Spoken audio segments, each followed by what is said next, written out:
Hello and welcome to Motors TV's review of the 2010 World Series by Renault Championships. 4 different categories competing across some of the greatest circuits in Europe, with the premier category being the Renault 3.5 single-seaters that's seen drivers like Sebastian Vettel, Robert Kubica and Jaime Alguersuari progress into Formula 1.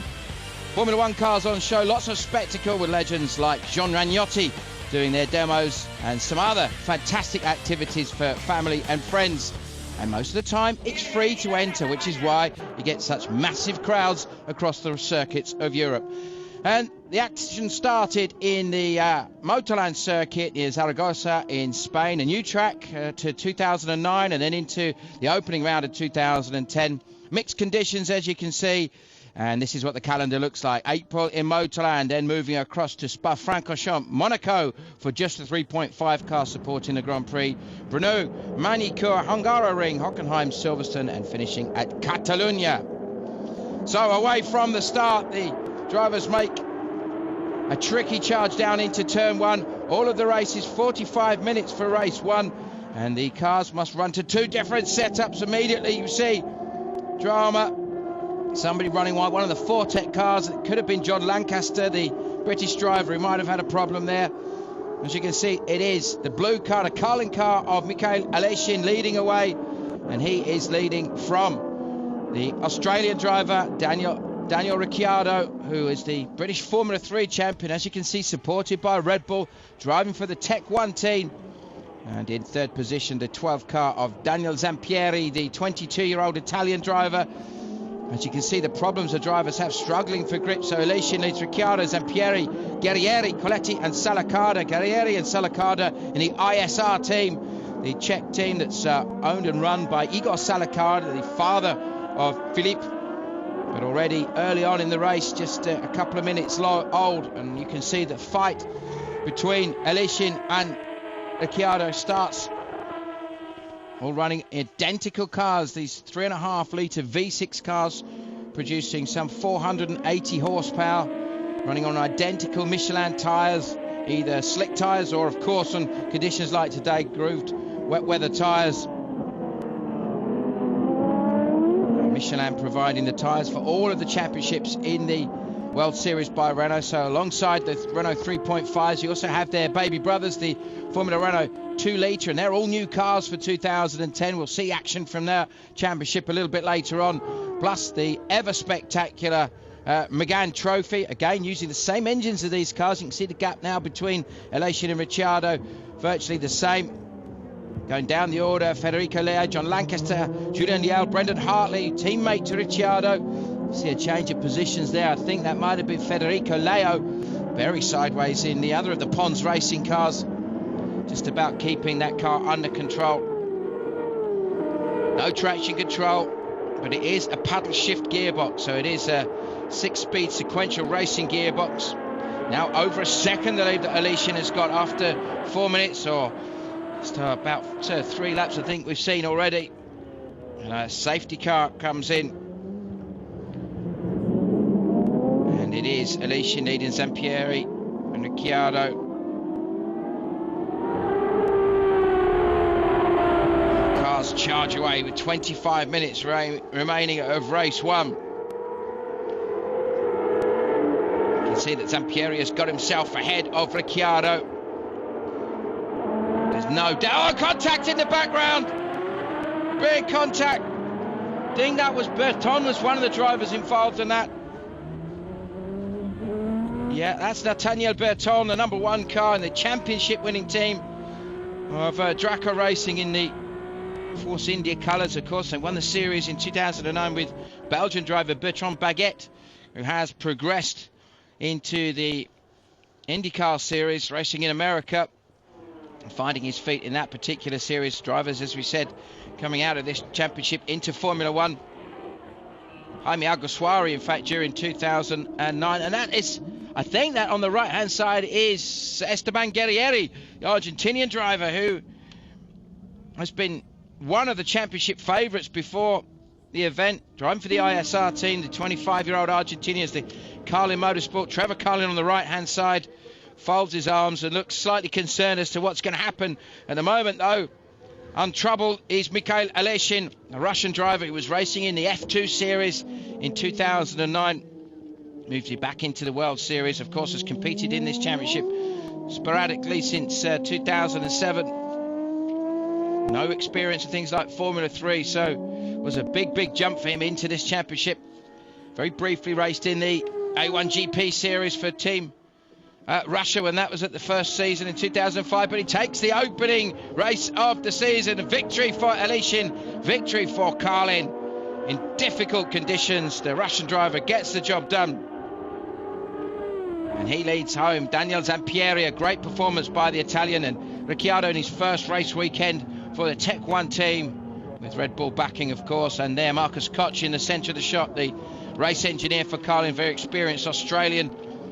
He's worked at various different levels of the sport. Teammate to Aleshin is the American driver, Jake Rosenweig. He's got experience of racing in Euro Series F3 and also in things like Porsche Carrera Cup. Now you can see the dramas that the drivers have here. It was Greg Mansell, the British driver, driving for the Beechdean team in association with Comtech. But this is what it looks like after the opening round of the championship. Aleshin from Zampieri, from Ricciardo. John Lancaster doing a great job to take fourth from Nelson Panciatici. Hartley, Rosenweig in seventh, Mansell eighth, Daniel Move and Walter Grubmuller taking 10th. You can see the rest of the drivers throughout the order there, and a lot of DNFs, understandably perhaps, in these incredibly difficult conditions. So race 2 in Motorland, and much like race 1, somebody from the back of the grid making a rather keen start. And you can see as they charge down into turn 1, it's a reverse grid for the top 8. Makes it a little bit more complicated, and that, I think, is Aleshin spinner, or was that Rosenweig? Couldn't see which of the Carlin cars that was. Very difficult to say.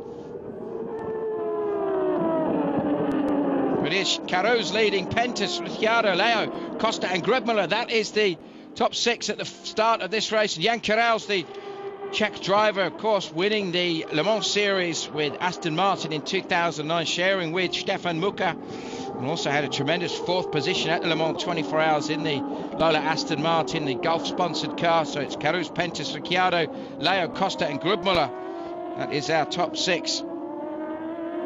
As they charge down, another 45-minute race. Slight difference in the cars now for this race, because apart from the obvious that the conditions are much better, and you can see now full slicks and a full dry setup for all of the drivers and crews, but also over the race weekend to make it a little bit more varied in terms of possible outcomes, as we see a problem there for Guerrieri into the pits. Well, his championship challenge is not started well at all, and it looks like he's going to retire. There's a broken wishbone on the bottom of the ISR car.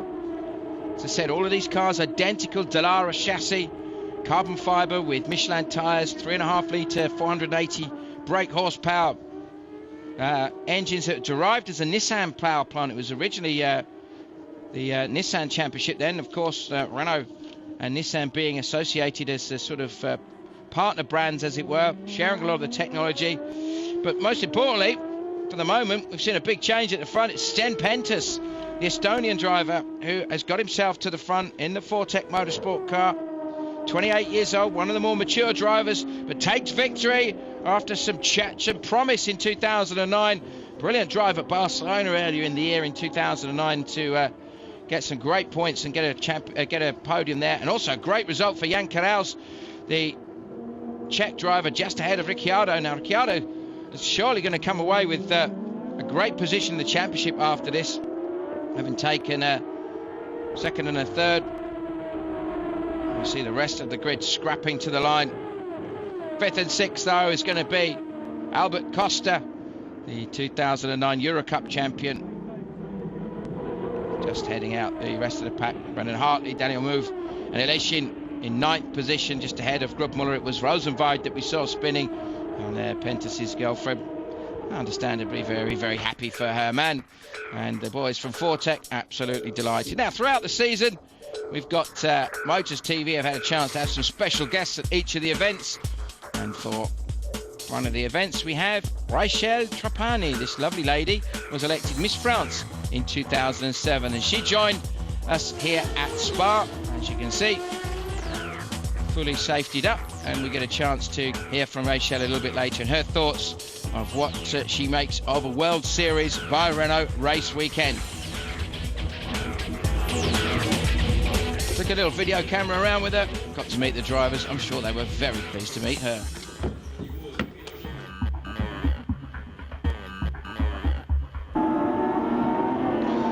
So we go to the action on circuit, and this is round 2, race 1.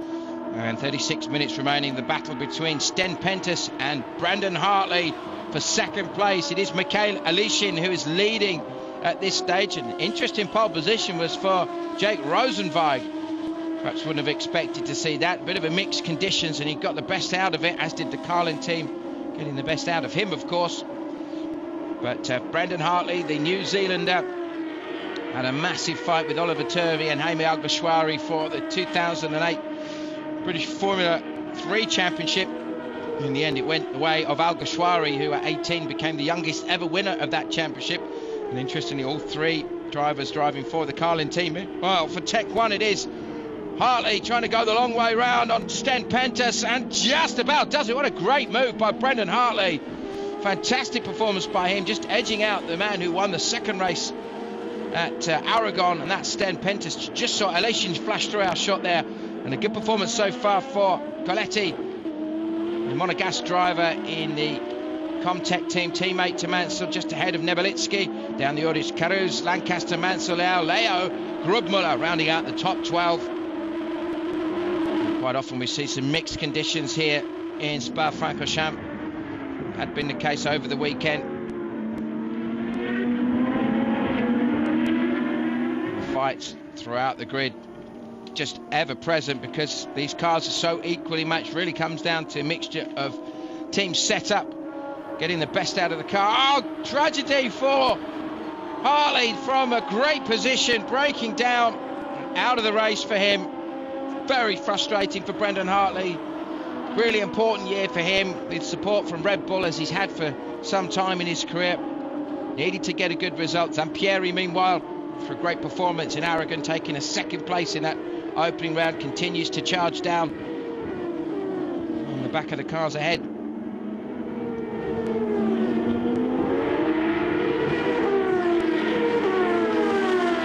You'll see Ricciardo, teammate to Hartley, having taken 2 podiums so far this year, comes into this event in a really good position, charging hard.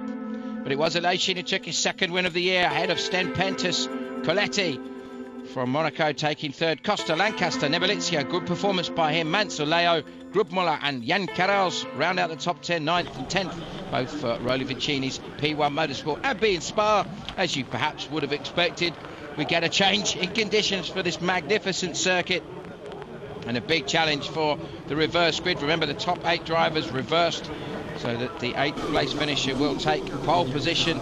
And instantly, as you can see, the boys and girls of the teams absolutely flat out changing wing settings. Now, over the 2 race weekends, the teams must run a low downforce and a high downforce setup in the 2 different races. Rosenweig there, who had a good start to his qualifying, managing to take pole position for this race. Costa, Spaniard, who had an injury just before the season started, missed a lot of testing, and was a little bit hampered there. The other thing, of course, is sometimes a change of visor is required. Most of the drivers will choose either a smoked or a dark visor, and for Zampieri, obviously the crew are having to very quickly, it's a very delicate operation, change not only the car, but in this case change the driver's crash helmet, or change the visor on the crash helmet to a clear visor to give him the opportunity. But onto the action on the circuit, we see a moment there for Esteban Guerrieri and the ISR team, looking absolutely on edge, as you could perhaps imagine. He rejoins without too much of a drama, and at the moment in this second race, it is Guerrieri leading Zampieri, Aleshin, Coletti, Ricciardo and Brendan Hartley after his heartbreak in race 1.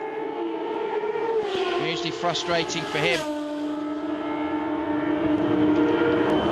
This is going to be significant for Guerrieri, as we said at the start, one of the championship favourites. Guerrieri, Aleshin, and certainly drivers like Daniel Ricciardo, Brendan Hartley. Interestingly, in terms of championship positions, the highest finisher in 2009 that's returned to the series for 2010 is Russian driver Daniel Move, who's driving for the Junior Lotus team.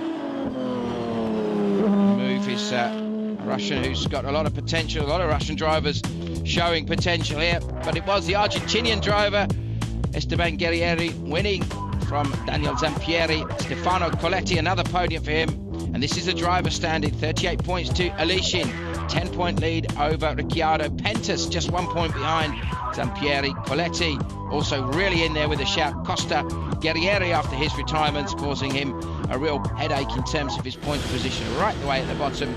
The Interwetten drivers of Caramasas and Mendes.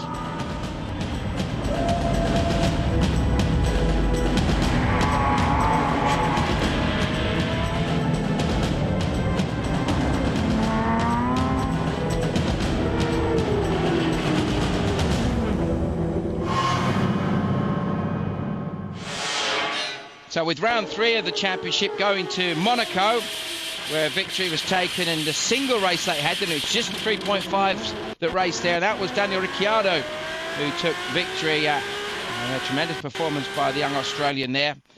We go on to Brno, and a very hot and sultry Brno it was, and home circuit for the ISR team, and domination after victory we saw for Esteban Guerrieri in race 2 at Spa-Francorchamps, the 25-year-old Argentine, looking very, very strong throughout the weekend.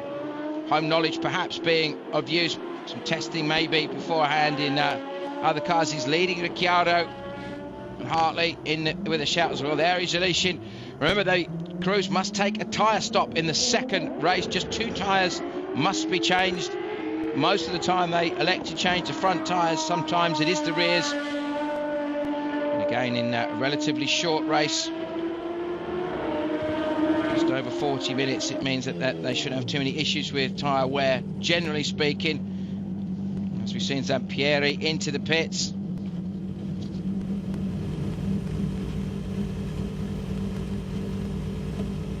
Problems for him. And Aleshin out as well. Well, this is a massive blow to Mikhail Aleshin's championship challenge. The championship leader after Spa-Francorchamps is in the pits and out of the race. Massive drama. He finished second at Monaco behind Ricciardo, so this is going to really hurt his championship. But Guerrieri taking over the lead from his teammate Salakada. Philippe Salakada had a great qualifying.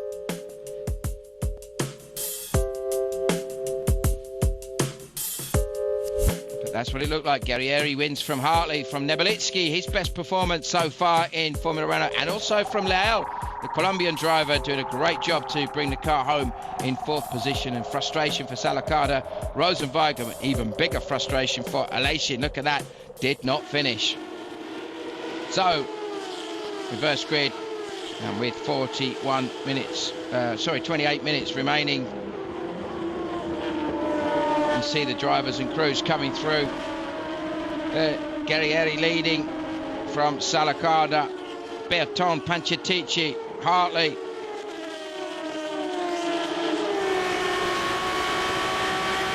In a safety car. Caru's attacking, another local driver, owes this place inside out. His father Antonin, and almost contact there between battling Hartley and Lancaster, I think. We were watching there. Yeah, the 8 car of Ricciardo running very wide, and Caru's just getting past him. Great job by the young man who's got a lot of experience for his years, still only 22 years old. He's also racing in the Auto GP series this year with his teammate Grobmuller. He's also a Renault F1 reserve driver and demonstrated the Renault F1 car here at Brno at his home track. Doing an awful lot for him. So Caru's now attacking Pancetici. This is for 8th position on the final lap. And meanwhile, we're watching, can he get it done? He pulled off a great move early on, but Chitichi, oh, just leaves enough of a gap, gets the job done, but runs wide. And Aleshin, I think, charging through, managing to get, look at the defending gun. You can see a car just to our right there. That was Costa coming through. Number 15 car of Albert Costa, the 19-year-old, doing a great job to muscle his way through. And look at the sense of stress and tension there, living every corner, every lap. And he has been absolutely superb throughout the weekend. As Esteban Guerrieri looks like he's going to take a double victory, which is an outstanding performance considering the way that grid works here. Brings the car through the right-hander onto the start finish straight to take his third victory of the season and to move himself back very much into contention for the 2010 championship. He wins, brings the car home. A superb performance by him. Another strong drive by Brendan Hartley in the Tech 1 car. Just heading off John Lancaster. So great performance by him. So Guerrieri leads Berton across the line, the Frenchman in the Draco Racing car from Salacada. So a 1-3 for ISR. Grubmuller, Ricciardo, Hartley, Lancaster, Panchaticci, Aleshin and Albert Costa just heading Jan Karels to the finish. Fastest lap by Ricciardo. Great performance by him. Did not finish by Pentas. That's going to really hurt his championship because he was running in third coming into the event here. So frustrating for him. This is what it looks like now. Aleshin just a 3-point lead over Ricciardo, and we had that retirement. Guerrieri just 4 points behind now, and Hartley also really in with a shout, as is still Pentas, Coletti, Costa, Berton, Zampieri and John Lancaster round out our top 10. So variety has been the story so far. We're going to take a short break here on Motors TV. Back with more action very soon.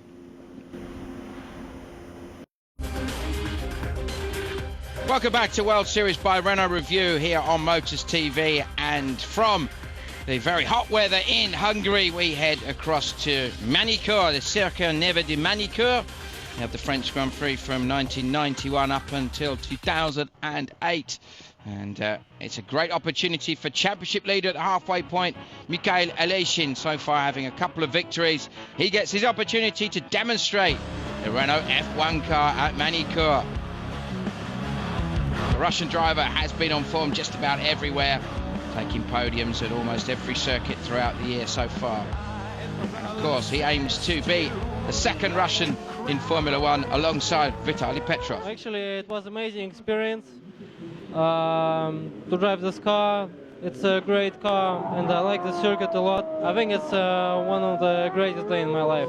Doesn't matter from which class do you go, but if you come to F1, if you sit behind the steering on an F1 car, it's completely different to anything. You need to adapt big time, because F1 has really strong brakes and really a lot of grip. I will have the full day, proper day test in the latest car in Formula 1 Renault.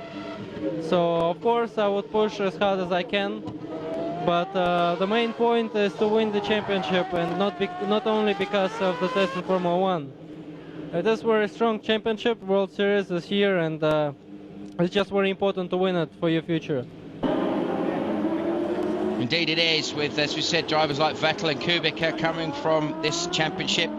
But for the meantime, he's got a very challenging day ahead of him, much like the second race at Spa-Francorchamps and the opening race at Motorland. Wet conditions greet the drivers here, and Magny-Cours has been tricky throughout the weekend. And in race one, Aleshin is behind leader Guerrieri, who is charging hard to try and take another victory.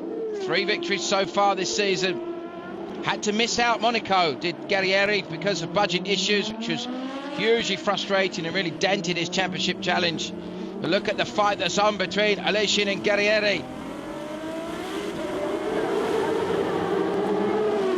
23 minutes remaining. Remember, it's a 45-minute plus 1 lap, and the crews have to run what they call an LAC, a light aerodynamic configuration on race 1, which means they have to run a slightly lower downforce. Look at the wing planes on the back, and that makes the cars a lot more nervous to drive. Normally on a day like today, you'd allow the cars to be running full downforce to give the drivers as much grip as possible. Of course, they run on Michelin wet weather tyres. They can soften off the car. Look at the difference in lap times. Just 0.07 seconds between Aleshin and Guerrieri. Virtually nothing in it.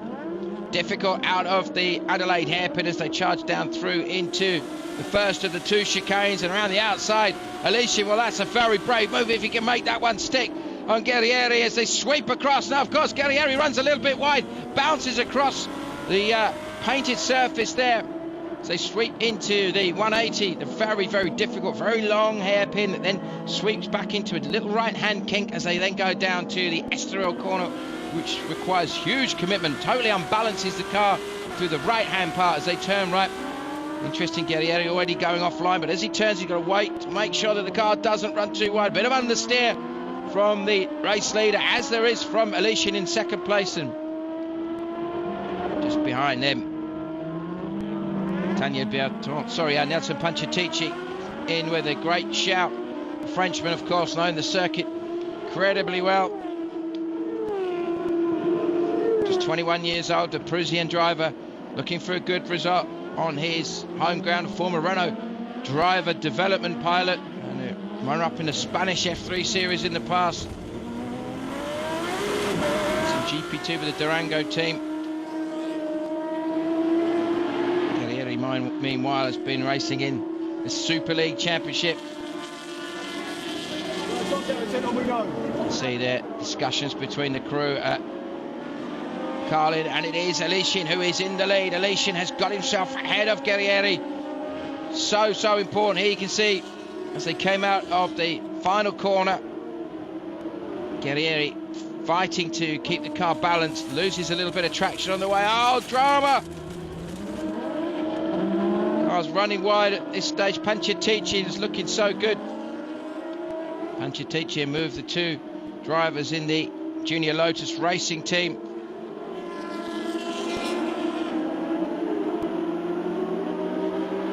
Very frustrating for him, just edging the car back onto the circuit. And for Bruno Mendes, the Spaniard in the Interwetten car, just reminding us just how difficult it is. It's the 2009 European Open Formula 3 champion was Mendes, the 19-year-old. But for Aleshin, it looks like he's going to be able to bring the car home, get the job done. Is this going to be win number 3 for Mikhail Aleshin? See how much the circuit's dried out now, and obviously you'll see drivers moving offline to try and find the damper part of the circuit to keep those Michelin tyres cool, otherwise the tread pattern can just fall away from you. But no such troubles for Aleshin, who elegantly slides the car out of the final corner. Well, his prize drive in an F1 car has obviously spurred him on, and did a brilliant job to get the car done, just edging ahead of Guerrieri. And then Coletti, another podium for the Monegasque driver, ahead of Pancetici, recovered to fourth. Daniel Ricciardo, Pentas, Costa, Berton and John Lancaster, the Englishman, finishing 10th position. Fastest lap for Sten Pentas, who seems to enjoy these conditions, doing similarly well in Barcelona last year, and obviously doing some strong runs earlier in the year in these difficult conditions as well. So race 2 with 35.5 minutes plus 1 lap remaining. A queue of cars all come into the pits. There's also some penalties being issued.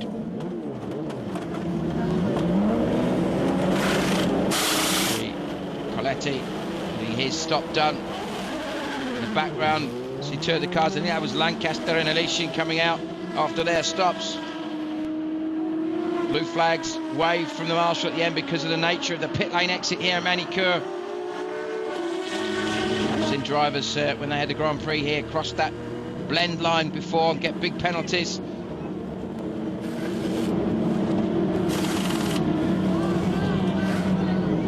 Federico Leo gets his stop done. The Pons Racing driver bringing the car back out. Anton Nebelitsky in the KMP Racing car, the 20-year-old Russian. Well, Julien Leal very confusing for commentators. We have Julien Leal and Federico Leo, so easily mistaken, the two of them. Leal, the 19-year-old Colombian, in this guy here, the two-car international Draco racing car. And this is Nathaniel Berton, looking very, very strong throughout the weekend. Bit of graining on the front right Michelin tyre, as you can see. Clouds in the distance, but so far brilliant sunshine, meaning no such problems as they had in race one with the difficult conditions.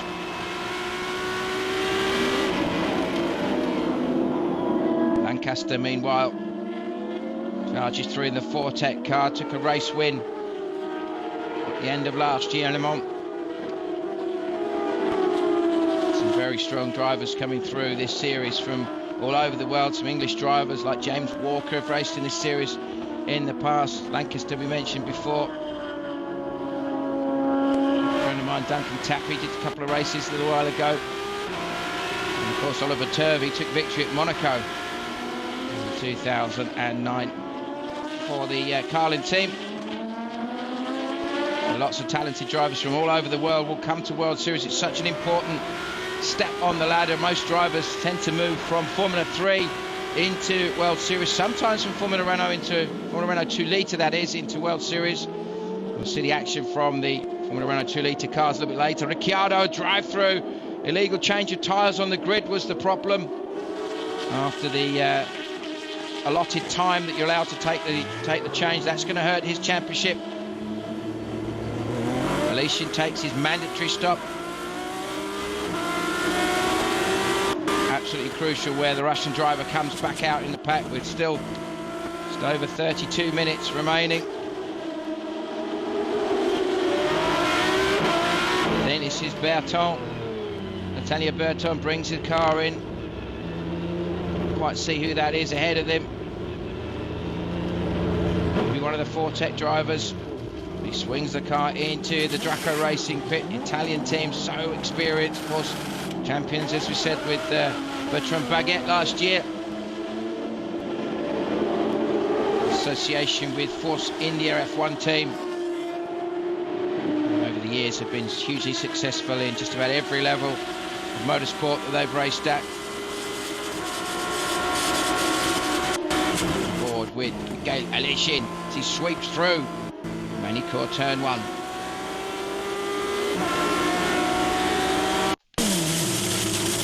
Aleshin off. As you can see, the conditions have changed yet again. Very, very hard to judge the level of grip. And of course, this Formula 1 spec surface here that we have at Magny-Cours, very high levels of grip in the dry, but can instantly change, where the circuits obviously had a build-up of rubber over the weekend with the 4 different categories, each having at least 2 races, plus all the qualifying and testing. You see, just could not stop the car, just outbraked itself. Remember, you can adjust the brake bias on the single-seater race cars. In fact, on all the cars that we see racing here as part of the World Series package to allow for these sort of conditions. Let's see, that was, I think, Caruso, perhaps Jan Caruso. Yes, it was.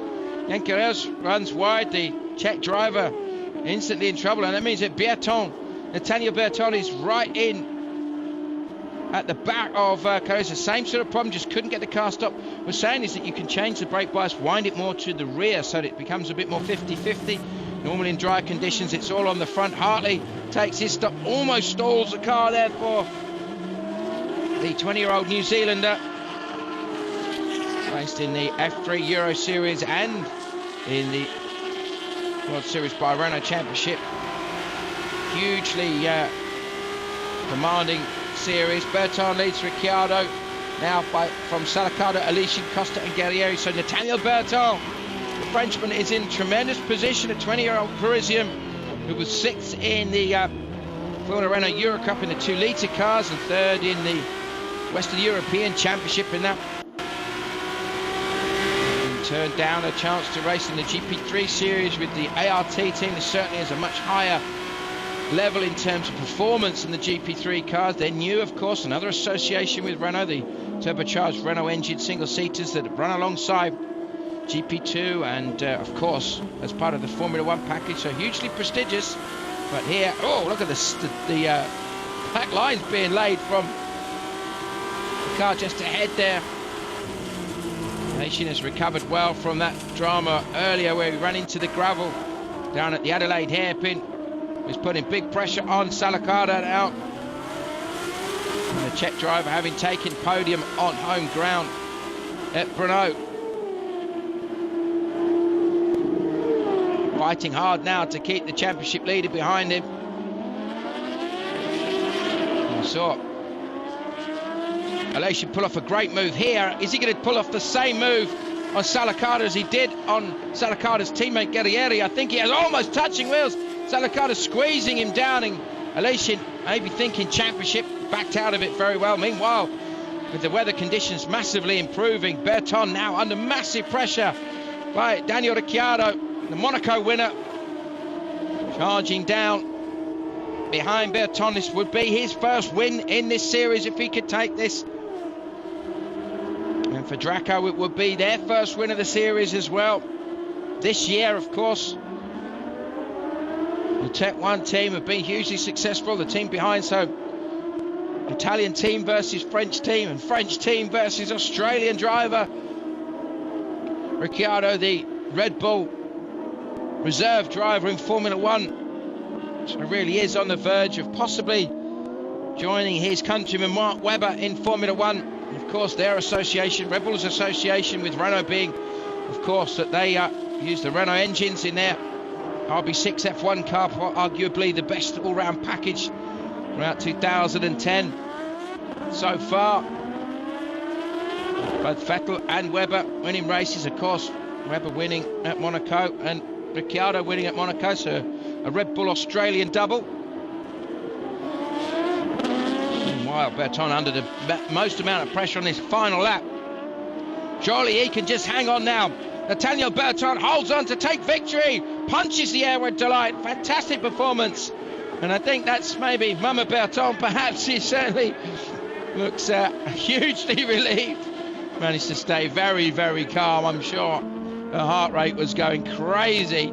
But a tremendous performance, making the best of such difficult conditions. Berton wins from Ricciardo, and Salakada, another brilliant podium, hangs on ahead of Aleshin. Costa Mendes, best performance by Mendes so far this season. Coletti, Pentas, and then Guerrieri rounding out the top 10. And Ricciardo managing to nick the fastest lap. This is what the championship looks like now. Aleshin just 9 points ahead of Ricciardo. Guerrieri a further 7 points behind. Then Pentas, Berton and Coletti and Hartley all separated by just 4 points. It is getting very, very close. We've now taken ourselves into the second half of the championship. So we will go off to the Hungaroring for the next couple of rounds of World Series by Renault.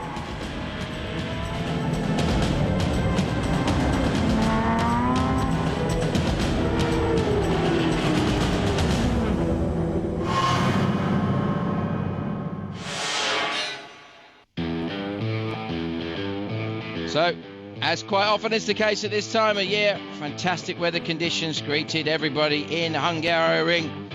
And so Vitaly Petrov there, the Russian Formula 1 star, did some demo laps. And we are joined by Jean-Marie Pijard. He's a famous French showman and enjoying himself. Some colourful language. Those of you who speak French fluently will know that that was quite spectacular. But the action on the track between Stan Pentas and Brendan Hartley for third position. The leader is Daniel Ricciardo, who's just absolutely disappeared up the road and gone, just dominated from the front. And for Hartley, knows he needs to get a good result, get some championship points back under his belt. Pentas still very much in with the shout. So close between the battle between the drivers for third, fourth, fifth, sixth position. The Tech 1 driver Hartley putting more and more pressure on Pentas. The Fortec Motorsport, Richard Dutton's team, they've been so successful in every level of motorsport in Formula Renault UK in the 2 litre series.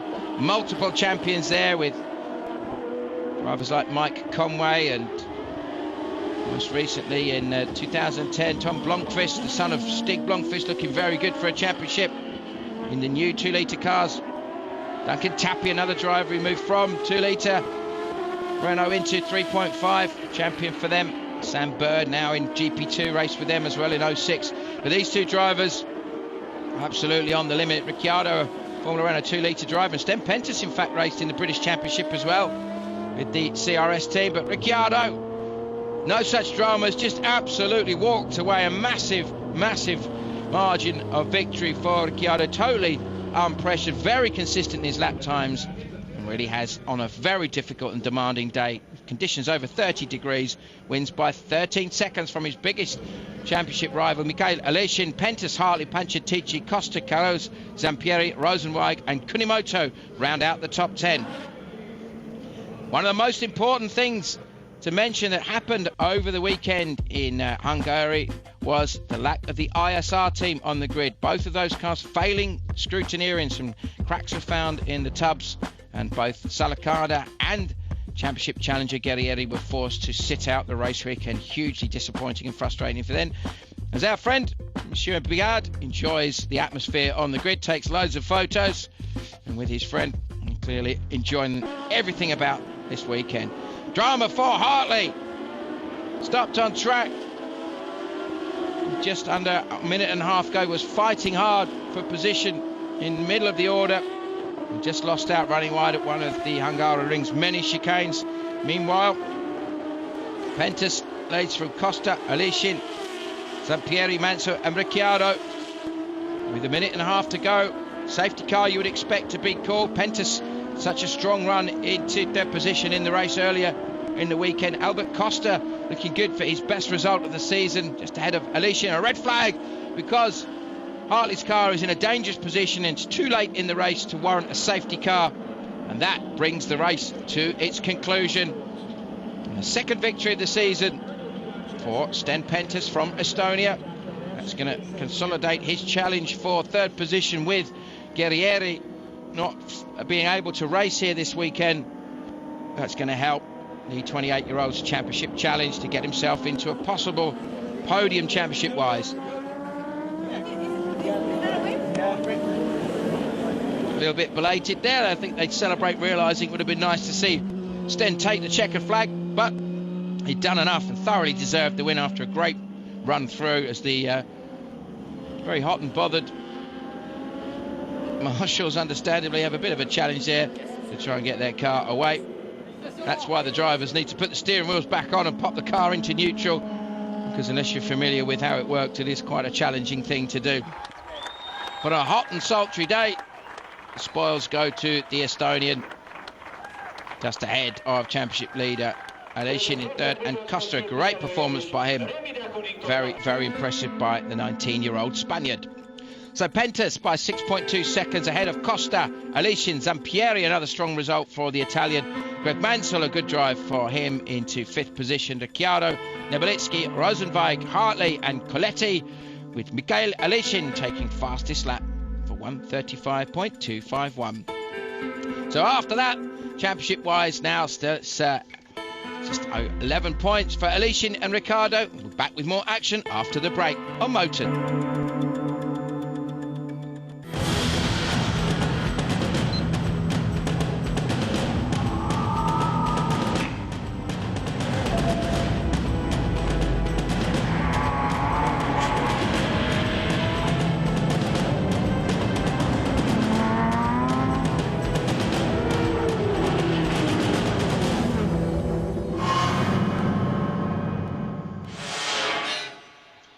Welcome back to Motors TV's review of the 2010 World Series by Renault.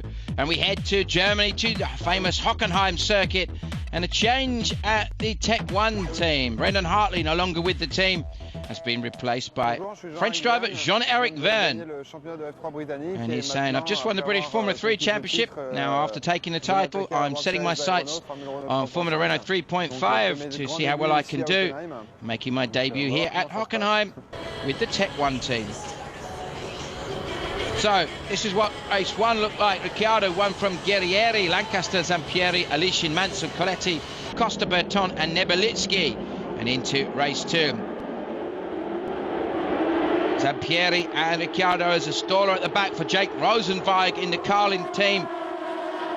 They swing the cars into the right hand. Costa running very wide.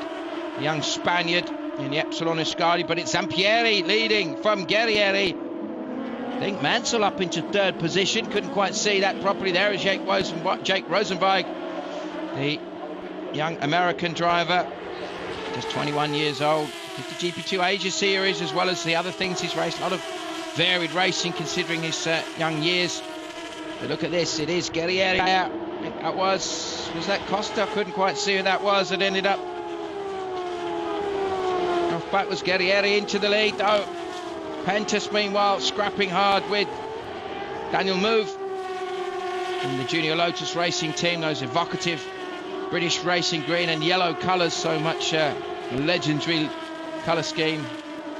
And of course very poignant when we are at Hockenheim, of course, the scene of the loss of possibly the greatest racing driver of all time, Jim Clark, in 1968 here at Hockenheimring.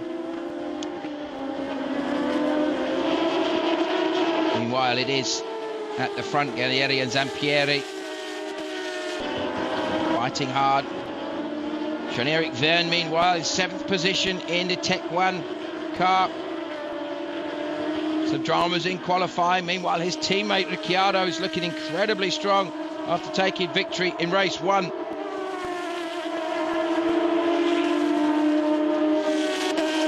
What can he do as the crews come in for their stops now? Berton, winner at Magny-Cours earlier in the year. Draco Racing doing their job very, very well, and Berton bringing the car neatly out. Got to keep an eye on the speed limiter. Ricciardo now in for his stop. Again, Tech 1 doing their job. Simon Abaday's team running not only the 2 cars for Verne and for Aleshin. Now drive-through for car number 8 for speeding in the pit lane. Remember we mentioned I have to keep an eye on the speed limit. There is a limiter button that the drivers can press on the steering wheel, but if you press it a bit too late, maybe you cross the line coming into the pits too quickly, or release the button too early, or if there's a problem with the limiter, then this can hurt you big time, and this is going to hurt his championship points. Seeing how close it is. Meanwhile, Guerrieri in for his stop. The Argentinian driver just been so strong everywhere. Such a big blow to him having to miss Monaco for budget reasons, and then having to not even be able to take part in either of the races in Hungary because of the technical problems with the cars, the cracks in the chassis that they found in the ISR cars, and just no way they could replace those cars in time, or those parts in time, if you like. Such a significant, obviously the main part of the car. Salakada, this is his teammate. He's had some podiums already this year, has been impressive at points, getting himself up on the podium in both Brno and Magny-Cours. Ricciardo takes his drive through.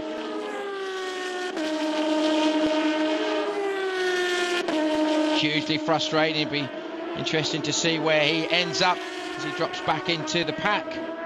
Turn 1 so immensely quick. You can see the drivers, a lot of them running right beyond the exit curve there. Just ahead of them now, that's Federico Leo in the Pons Racing car that just went through our shot there. This is what it meant. Guerrieri taking another win ahead of Zampieri, yet another podium for him. Coletti, Berton, and where did our man Ricciardo finish? Out of the points in 12th. This is what it means now. 8 points between Aleshin and Ricciardo. It's hardly changed. Esteban Guerrieri established himself now, not that far behind. Just 24 points behind the championship leads. At the home of British motor racing, it's Silverstone, the Northamptonshire circuit, having changed massively for 2010. A completely different layout to the drivers that they would have seen before, and absolutely jam-packed Silverstone circuit. And demonstration runs for the F1 car again. Quite often we see some superstars here, and a man that had a great relationship with Renault in Formula 1 was Nigel Mansell, winning the 92 championship with the Williams powered car. Everybody, we're here at Silverstone, which is the home of racing, and as you can hear in the background, they've just started. Fantastic new developments here. You can see the new pit complex going up now. I've just visited there this morning. Absolutely amazing, and we're here with Renault World Series this weekend. Last weekend we were here with Le Mans Series, so it's been a very, very busy year. Of course, Nigel racing the Ginetta car at Le Mans, and off the start Watch to see John Lancaster, the Englishman who's been so strong in qualifying. The Vortex car gets very sideways, almost hits, and Pierre collides with Ricciardo. Ricciardo rolls out of the race. Steam pours from the radiator. What an absolute disaster for both of the front row men. Now Lancaster seems to have got away with relatively little damage on the car. And Jean-Eric Verne now closing down after that chaotic start. They're absolutely incredible what we've just seen there. Yellow flags waved furiously by the marshals on the start-finish straight. It's Guerrieri, Verne, Berton, Costa, Hartley, Panciatici. Now Hartley, having been dropped by the Red Bull sponsorship situation, he's now found a spot replacing Walter Grobmuller in the P1 team for the time being. A look at that, just got oversteer, maybe too cold tyres, just so much power going through the rear tyres there. Watch from Ricciardo's onboard. You can see gets sideways one way. I think maybe of trying to avoid making contact with Guerrieri. It just flicked back the other way out of his control. An incredible situation. Both drivers unhurt. And in fact, Lancaster recovered, rejoined the race, but massive blow to Ricciardo. We saw just 9 points of difference between Ricciardo and the championship leader Aleshin coming into this race. Aleshin down in 7th. And remember that the championship points are down to 10th position. Very small gap in points between them. 15, 12, 10, 8, 6, 5, 4, 3, 2, 1 as the ISR team look on anxiously again. Guerrieri, well, if he'd have been able to complete the season, surely he would be, if not on a par with, maybe even leading the championships. Been so far taking victories at Spa, a double win at Brno, and the second race at Hockenheim. Looking good here for a win at Silverstone. So his versatility absolutely unquestioned, and the ISR team have provided him with such a superb car. And it's a shame for Igor Salakada. He's not in the circuit, having had a contretemps with Daniel Zampieri, and they've both been escorted from the circuit. Most unusual, usually affable Salakada. He's not here, and that's a great shame because he won't have seen a tremendous performance by Esteban Guerrieri. Another victory for him, moves himself right back into contention for the championship, especially with that retirement for Daniel Ricciardo. A real blow for the Tech 1 driver, the Red Bull sponsorship, the absolutely evocative light blue and white flag of Argentina being waved to Guerrieri. He lights the rear Michelin tyres up. Guerrieri, Verne, Costa, Coletti, Panciatici and Salakada.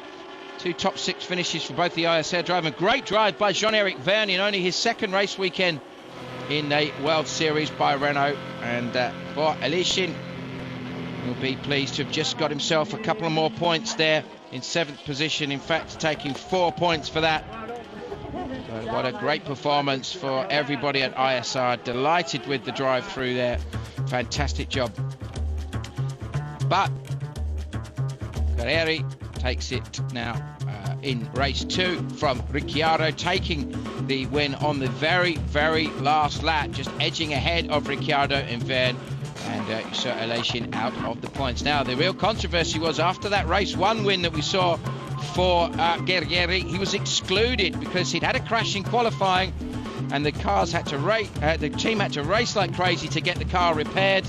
Just finishing it in time for race 1, because qualifying for the second race is on the Saturday morning, just before the first race. And in doing that, the team had inadvertently put some tape on part of the bodywork to secure the car.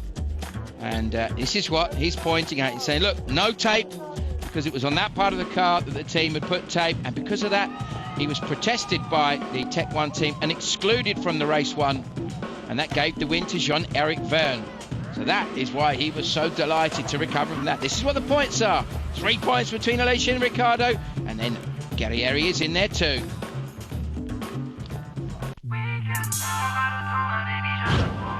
So the final race meeting of 2010, and that is how close it is.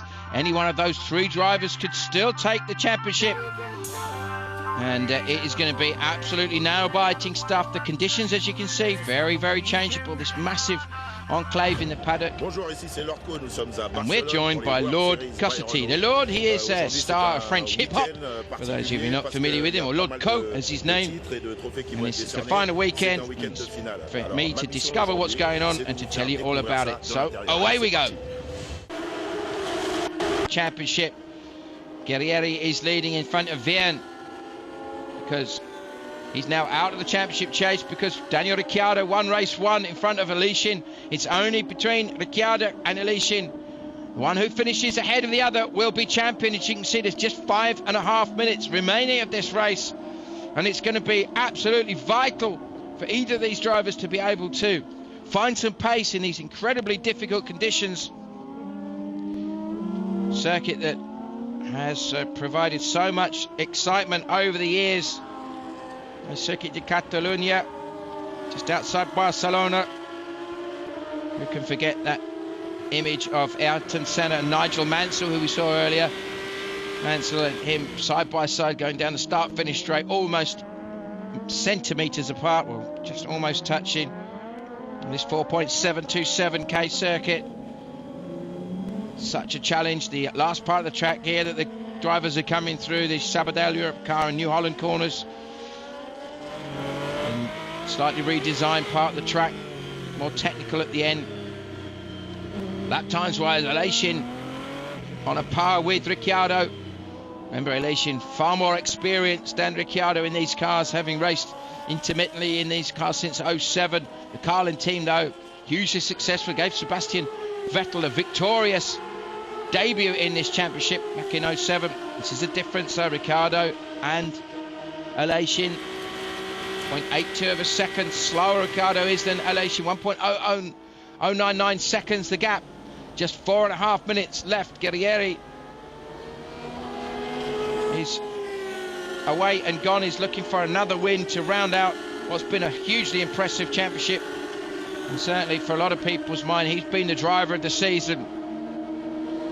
Been the most successful in terms of wins. If he takes this win, it will be his 6th of the year. The Carlin team nervously look on in the middle there. Marcus Koch, the Australian engineer, I've had the pleasure of working with in the A1GP series, and in fact as a driver coach many years ago. He's going to be willing on the Russian driver. See if he can get past Ricciardo. Similarly, Simon Abadé and the Tech 1 team are going to be urging Ricciardo to find that bit of pace, a bit sideways on the infield section as they come up La Caixa, up the hill into this left-right section before the final part of the lap. This is where they're going to be braking through into the left-hander, then into the right. 0.18 of a second. Look at the gap, has come down by 0.7 of a second. It's palpable now, and it does seem like Ricciardo just can't carry as much speed as Aleshin, and certainly doesn't seem to have the same level of traction as the Red Bull sponsored driver ahead of him. But if this is fighting for the championship, both drivers have had their ups and downs. Ricciardo had that terrible misfortune at Silverstone when he was taken out at the start by John Lancaster, totally accidentally by Lancaster, to be fair to the Englishman, but nevertheless the result was the same. He barrel rolled the car, over it went, and he was out of the race on the spot. Recovered to take a tremendous second place in the second race of the weekend. Now let's see what the gap is. It's 0.4 of a second just a moment ago. Half a second this time. It's just seesawing. Ricciardo is just doing enough at the moment, but it only takes the smallest of mistakes, and it could mean that Aleshin is given his opportunity. Now this is just third position on the circuit, but it is the battle for the win. Just in the front of the picture there, the young lady with blonde hair at the front is Steph Tyndall, who looks after the PR side of things, amongst others, for Carlin team. Very, very professional lady, very, very good at what she does, and is overseeing the GP, keeping on the GP3 guys and the Formula 3 guys, as well as the World Series. Trevor Carlin and Graham Chilton very much involved in overseeing this organisation with such a successful history. Look at Aleshin, though, looks for the cutback. Ricciardo, though, is cute to that, and who can blame him? Surely there's this lap and maybe one more left after this one. Is it going to be 3 laps left or 2 laps left? Look for Aleshin. He gets the cut back again. Has he got better traction up the hill? I think he has. And Aleshin gets himself into 3rd position and gets himself into a championship winning position. Abu Dhabi and the P1 team are absolutely distraught. They can't believe with just 2 laps left, I think it is, that Aleshin has got himself ahead of Ricciardo. These two and the man who's looking likely to win the race, which is Esteban Guerrieri, have been the absolute stars throughout the year. We've seen wins at other points in the year for drivers like Sten Pentus and for Nathaniel Berton and Jean-Eric Verne as a result of the exclusion of Guerrieri in race 1 at Silverstone. But certainly for these two guys have been the most consistent over the year. And at the moment, if it stays like this, Aleshin will get the nod by just 2 points over Ricciardo. What a tremendous debut season for Ricciardo. Is it going to be another lap? I think it might be even 2 more laps. And here on board, let's have a look again. He goes in very deep. Ricciardo, therefore, is off of his normal racing line. Aleshin straightens the car up much more effectively, gets better traction, better drive. And fair play to Ricciardo. Didn't do anything unfair, didn't move across on him. Verne is looking good for a 2nd position. This is what it looks like, 138, 136, and Guerrieri a solid 3rd ahead of Pentus and Costa are tied on points at the moment with where they're going to finish, but Pentus, having taken 2 wins, will get the nod for the position, for 4th position in the championship. I think that's about justified in terms of who's done what. That looks about right. I think personally Guerrieri, for me, has been the star of the season. If only he'd managed to take in those other 3 races with it being so close, just 15 points behind. That is the amount of points he lost for being excluded at Silverstone. And of course, Aleshin gained an extra point as a result of that. So it would have almost certainly. But then again, as you said, Ricciardo was someone lucky to be knocked out of the race. He takes fastest lap as well, just to reinforce what a star this man is, as we see Mouvet just running wide right late in the race. The English driver who's taken over from Daniel Mouvet in this final race. This man just winning the Formula 2 championship, the series which was a fight between him and Jolyon Palmer. Of course, a race winner in the British Formula Renault Championship and in the BARC series, and hugely talented young man. Be interested to see what he does. He gets a test with the Williams team as his prize. I mentioned earlier that Mansell, of course, was driving a Williams Renault, not a Renault Williams, as I think I might have alluded to. But it's going to be a test for Aleshin at the end of the year in the Renault F1 team. Another Russian driver provides success. The first major championship, though. Petrov was runner-up in GP2 to Hockenheimring last year. And it looks like it's going to be victory in the championship if he can just keep it going for remaining race. He's edged away now by just over a 1.5 seconds from Ricciardo. He's a couple of seconds down on Verne. I don't think he's worried. Now, the question could be, of course, could Jean-Eric Verne get into the equation here? Could the Frenchman back up Mikhail Aleshin? If he slows down and creates a difficulty for Aleshin, then maybe Aleshin could be put under pressure again as the rest of the top 10, Nebelitsky, Karels, Lancaster and Costa, Jake Rosenweig, looking like he's going to get a finish just out of the points in this final round. Guerrieri, though, has been untroubled. The ISR driver has just edged away and just made the best of the conditions. As we saw one of the Interwetten drivers just turning into the left-hander at the bottom of the hill there, into La Caixa, named after the Spanish bank, of course. Who's going to be in the money at the end of this race? Well, it looks likely that it's going to be win number 6 for Guerrieri, but it is going to be the big prize going to Mikhail Aleshin, assuming that nothing changes on this final lap. But with these conditions and with the added intrigue of Jean-Eric Verne sitting there in 2nd place, I wonder if he's had the call on the radio. It'll be very interesting to see if there is any team tactics being played. You couldn't blame them, could you? And you couldn't blame this man for being frustrated and not being able to challenge for the championship properly. Fantastic performance again by Esteban Guerrieri. Steph Tyndall looks very, very, very concerned in the background. Aleshin's, I think it's his girlfriend, looking equally as concerned. He's really caught up on Vienne. Ah, that's a spin. That's it. The championship over, surely. At the end, a spin for Ricciardo. A delight for the boys at Carlin.